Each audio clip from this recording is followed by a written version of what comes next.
In the last lesson, we looked at how we can recognize extrema, so maxima and minima on graphs. We looked at a couple different kinds of extrema, relative or local extrema and absolute extrema. And we looked at how to find absolute extrema, as well as how to find critical points where we might be finding relative extrema.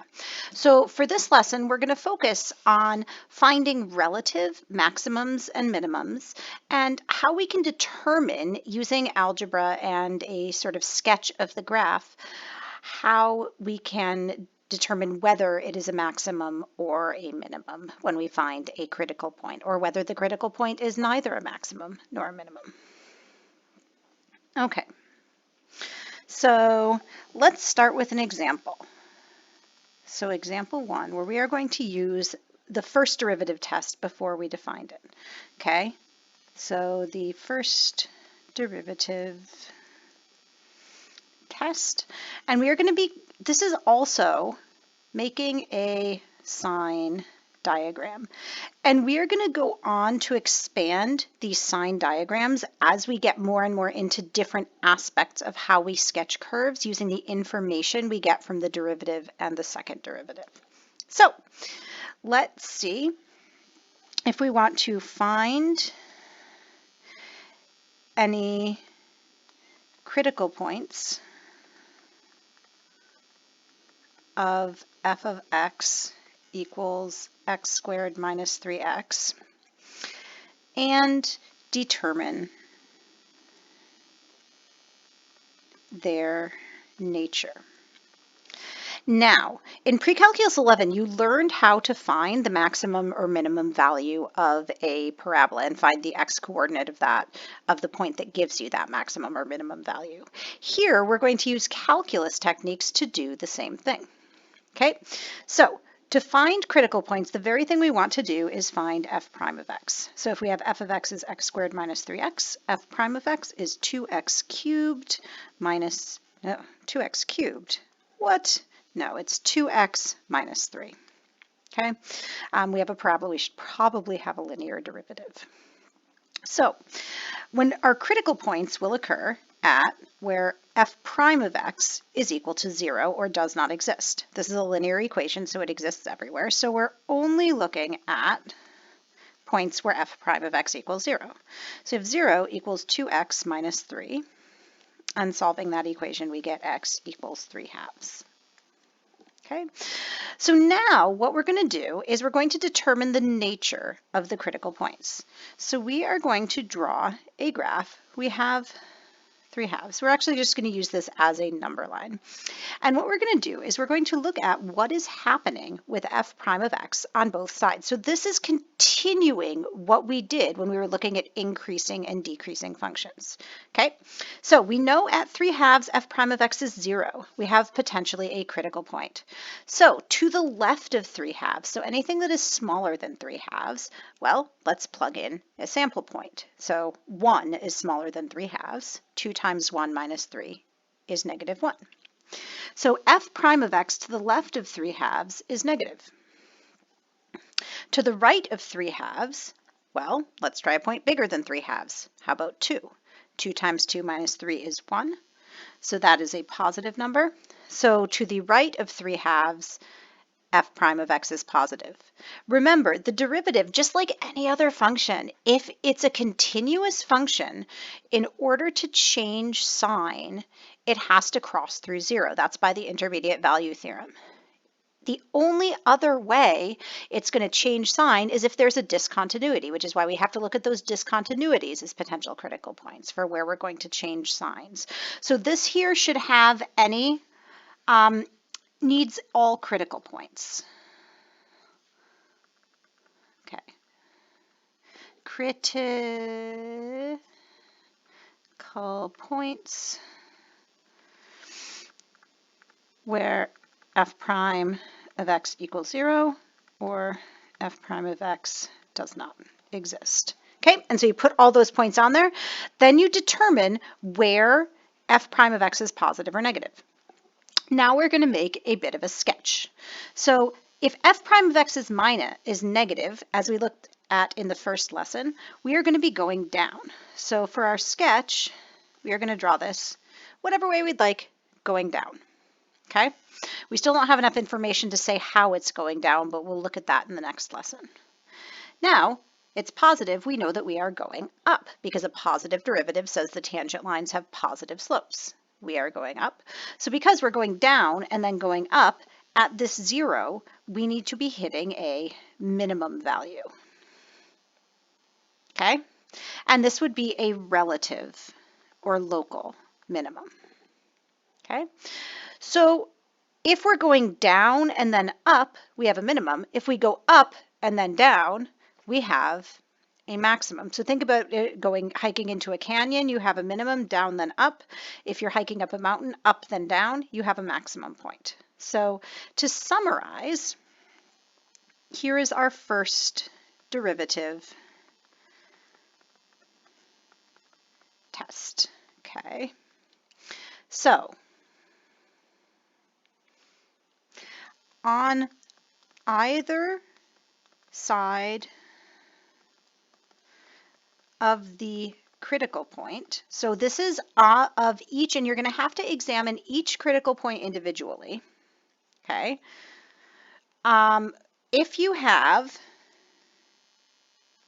If f prime of x goes, okay, so if it goes plus to minus, so you're going up and then going down, you have a local maximum.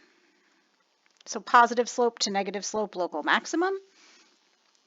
Minus to positive, you have a local minimum.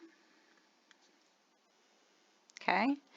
If you have minus to minus, and I'm going to put a little star here for these two, or plus to plus, this is not a local extremum. Okay, and so an example of that is if you have, for example, the graph of y equals x cubed, as we looked at in the last lesson, that kind of goes up, it flattens out, and then it keeps going up. So the derivative is positive, it goes to 0, and it continues to be positive. There's no local extremum happening there. Okay, so let's look at another example that is slightly more complex, where we're going to find any critical points and determine their nature. So determine their nature, okay, that's just a way of saying we want you to say if they're maxima or minima or neither. And there might be one maximum, one minimum, we don't know. Okay, so for y equals x minus 1 squared times x plus 3. Okay, so rather than use the product rule 3 times, which doesn't sound super exciting to me, I'm going to go ahead and expand the brackets for this. So this is y equals x squared minus 2x plus 1 times x plus 3. And so this gives us y equals x cubed plus x squared, nope, not 2x, plus x squared minus 5x plus 3. So first thing we want to do is identify critical points. So we're going to find y prime.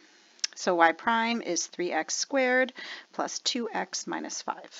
Okay, this equation actually does factor. We're going to find where it's equal to 0. It's a polynomial, so it exists everywhere. There's no critical points where it doesn't exist. So we have 3x and x, and so we want to get a 5 and we want to get a plus 2x, so let's do 3x minus 5. Oh, let's do 3x plus 5 and x minus 1, and that will work out to a positive 2x in the middle and a minus 5 at the end. Okay, so we have critical points when x equals negative 5/3 from the first one and when x equals positive 1 from the second one. Okay, so now we're going to determine determine their nature. And when we're asked to find the critical points, we actually eventually, the very last step we're going to do is we're actually going to also find the y coordinates of these points. We didn't do that for the last one, and this time we are going to do it. So if you're asked for a critical point, you need both coordinates. So we have our two critical points, -5/3 to the right and then 1. We know that f prime of x here is equal to 0 and 0. So when we're less than -5/3, a number there would be -2. I often find it easier if I'm doing it mentally to plug it into the factored version.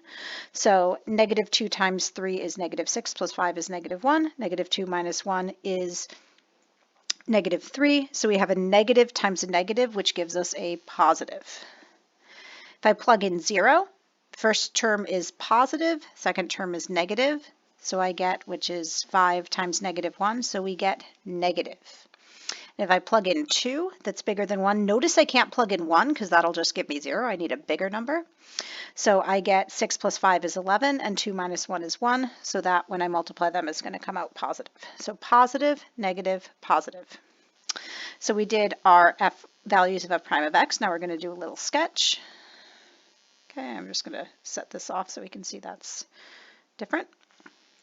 Okay, so we're going up. Positive f prime of x means we're increasing. Negative means we're decreasing, and positive means we're increasing. So this means, and when I'm talking about increasing, that means f prime of x, f of x. F prime of x can be positive but decreasing. So the sketch is the sketch of f of x. Okay, up, down, up. And so this tells us we have a maximum here and a minimum here. Okay, so now what we're going to do is we are going to find the y coordinates so that we can do this. So we can actually write down our points. Excuse me. So y equals -5/3 minus 1 squared times -5/3 plus 3. Awesome calculator tells us that that is equal to 256 over 27. Okay, and when we plug in y equals 0 minus 1 squared times 0 plus 3 for our original, we're doing 1 minus 1 squared times 1 plus 3, we get y equals 0. Okay, so that gives us two coordinate points. So we're going to make a statement at the end that -5/3 256 over 27 is a relative maximum, and 1, 0 is a relative minimum. And the best form to put your answers in is going to depend on what you're trying to communicate. If you're asked just to give them, we would use this form because these are the exact answers. These are the exact values of our relative maximum and relative minimum. Now, if you're trying to graph, the number 256 over 27 is not supremely useful. So in that case, you would probably want to find a decimal approximation so that you could draw a more accurate graph. And more importantly, so you know how to scale your graph. So as you can see, if we're going to be sketching curves, it's really helpful to be able to find exact and also approximate values for our relative maxima and our relative minima. And the nice thing here is we're not just guessing and checking where those x's are anymore. We can actually use the derivative to find where those relative maxima and minima are. Okay, one last example. Okay.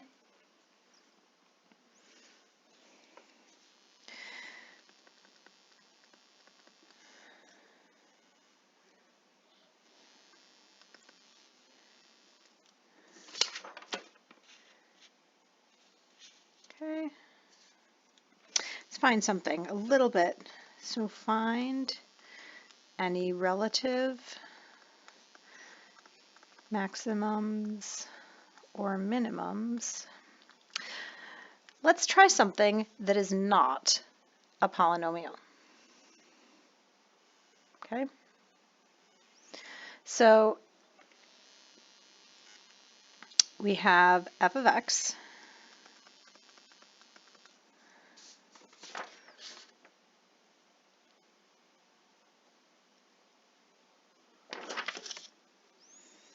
equals x plus 2 over 4 radical x. That looks pretty fun, eh?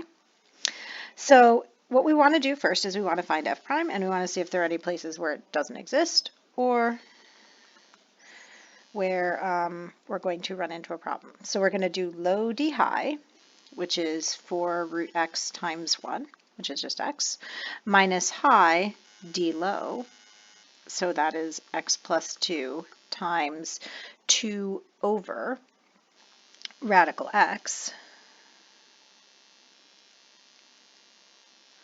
So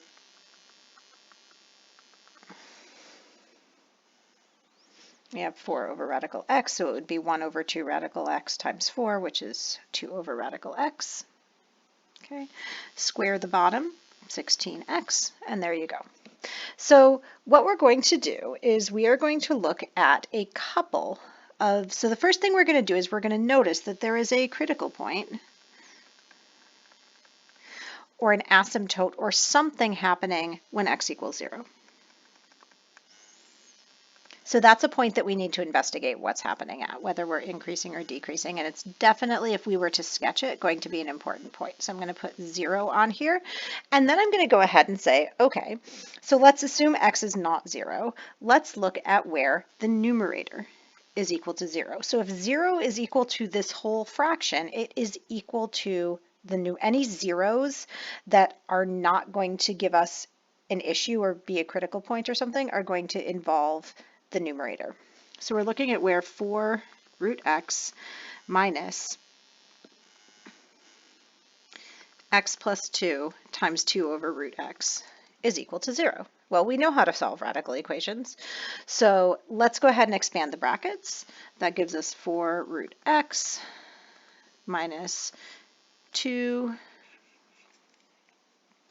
root x, because x divided by root x is just root x, plus 4, no, minus, because it's minus x plus 2, minus 4 over root x. Okay, so do remember that x divided by root x is the same as just plain old root x, because root x times root x equals x.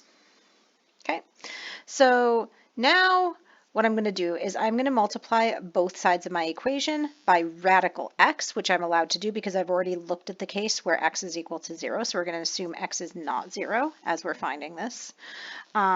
So when I multiply everything by radical x, I get 0 equals